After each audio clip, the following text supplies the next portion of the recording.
The river was on fire. It was 1288. The largest naval fleet the world had ever assembled, over 500 warships, tens of thousands of Mongol soldiers, sat anchored in the Bach Dang River, deep in Vietnamese territory. They had already conquered China, Persia, Russia, Poland, Korea. Nothing had stopped them. Nothing. But something had been planted beneath that river, and the man who planted it was watching from the shore. His name was Tran Hung Dao, Prince, General, the man the Mongols could not break.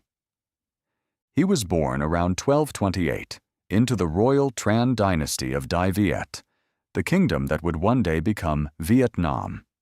His real name was Tran Quoc Tuan, but history would remember him by the title bestowed upon him, Hung Dao Vuong, the Prince of Hung Dao. He grew up in a court fractured by old grudges. His father, Prince Tran Liu, had been humiliated decades earlier when the king forced him to give up his pregnant wife. That wife became queen. The child she carried became king. The wound never healed. On his deathbed, Tran Liu made his son swear an oath of vengeance against the royal line. Tran Hung Dao never fulfilled that oath. He chose his country over his blood.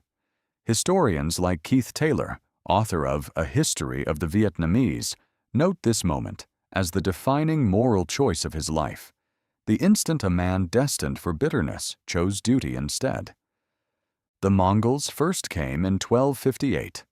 Kublai Khan, grandson of Genghis, ruler of the largest contiguous empire in human history, sent his armies south. They took the capital, Thang Long, in days. The Vietnamese court fled. It looked like the end. But the Mongols could not hold what they had taken. The heat was punishing. Supply lines collapsed.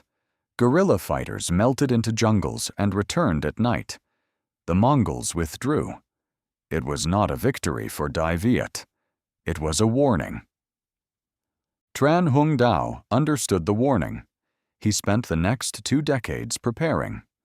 He studied military strategy with obsessive depth, writing 2 treatises, the Bin Thu Yu Luoc and the Van Kio Tuong Ungi, that are still studied in Vietnamese military academies today.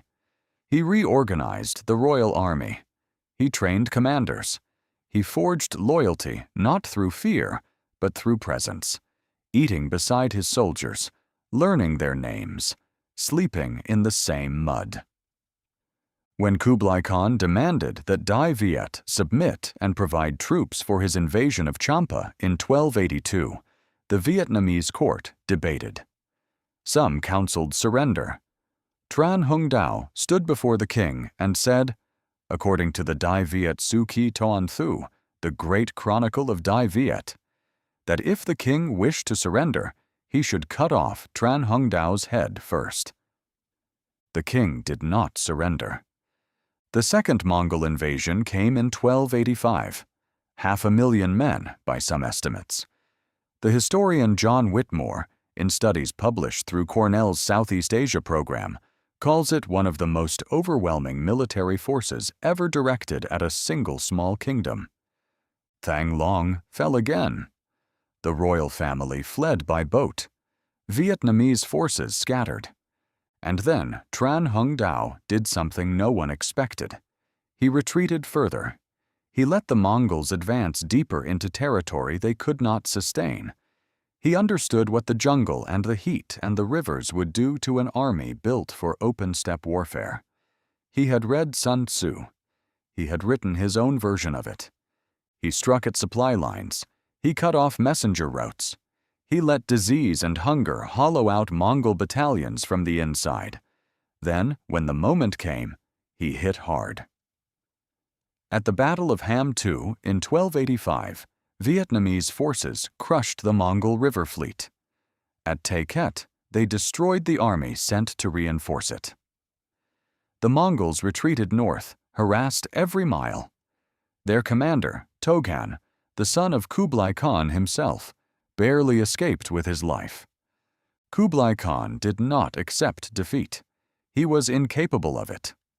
In 1287, he launched a third invasion, this time with a massive naval force meant to resolve, once and for all, the humiliation of a small kingdom that refused to kneel. Tran Hung Dao was ready. He had studied the Bach Dang River, the same waterway where 3 centuries earlier, another Vietnamese hero named Quoc had defeated a Chinese fleet using the same principle. He ordered thousands of iron-tipped wooden stakes driven into the riverbed at angles, hidden just below the waterline. He timed everything to the tide. When the Mongol fleet entered the river, Vietnamese boats lured them forward. Then the tide went out. The fleet ran aground on the stakes. Ships cracked open. Soldiers who could not swim drowned in armor. Vietnamese forces attacked from the banks and from hidden boats. The commander of the Mongol Navy, Omar, was captured. Thousands died in the river. The fleet was destroyed in hours. It was over. The Mongols never invaded Dai Viet again. Kublai Khan died in 1294, still planning a 4th attempt that never came. Tran Hung Dao outlived him. He retired to his estate in Van Keep, received pilgrims and students, and died peacefully around 1300.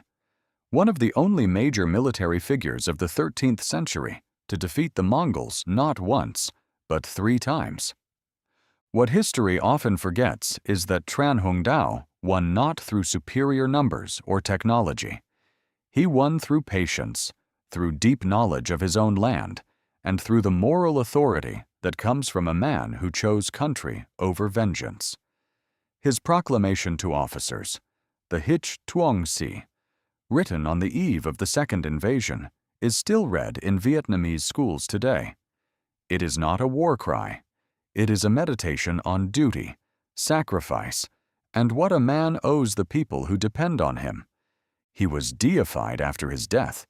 Vietnamese people still pray at his temples. He is not merely a historical figure. He is a spirit, a protector, the man the river remembers. The river was on fire in 1288. But the man watching from the shore had planned every flame, every stake, every current. The Mongols came to Vietnam 3 times. 3 times they left. And the general who sent them home did it not with rage, but with something far more dangerous, a mind that had been preparing for decades, in silence, for exactly this moment.